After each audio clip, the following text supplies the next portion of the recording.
Привет, друзья! Сегодня у нас живой отзыв от реального владельца, который провел со своим Чинганом целую зиму и накатал 10 тысяч километров. Морозы, дороги, коррозия – все это было проверено без скидок. Китайцы держат удар или нет? Сейчас узнаете.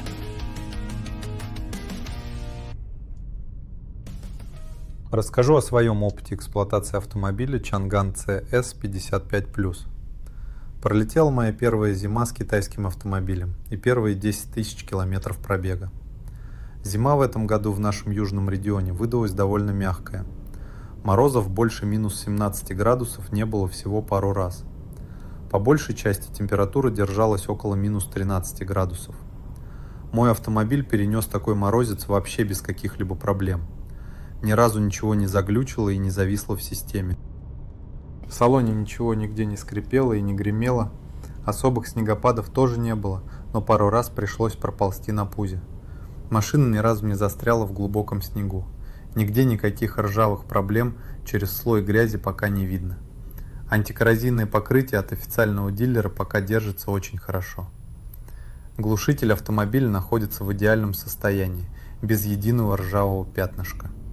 Важно отметить, что реагентов, кроме песка с солью, машина не видела. Возможно, именно поэтому на днище сейчас нет никаких проблем.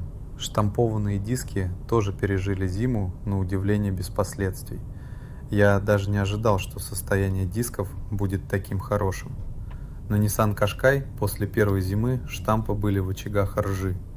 При замене колес внимательно посмотрел на тормозные колодки. Передние и задние колодки еще в отличном состоянии.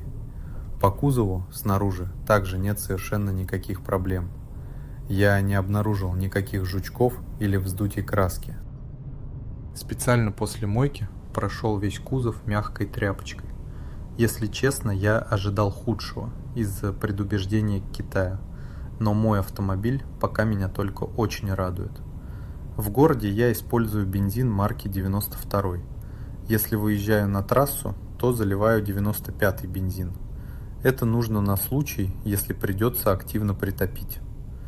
Таковы итоги первой зимы и первых 10 тысяч километров. Желаю всем крепкого здоровья и полного бака бензина. Если этот владелец убедил тебя, что китайский металл умеет держать удар, нажми лайк, потому что именно такие честные голоса, без рекламного глянца, двигают этот канал вперед. В плейлисте по Chang'an CS 55+, есть еще кое-что интересное. Там мы копаем глубже, туда, куда камера обычно не заглядывает. Оставайся рядом, здесь всегда говорят правду, даже когда она неудобна.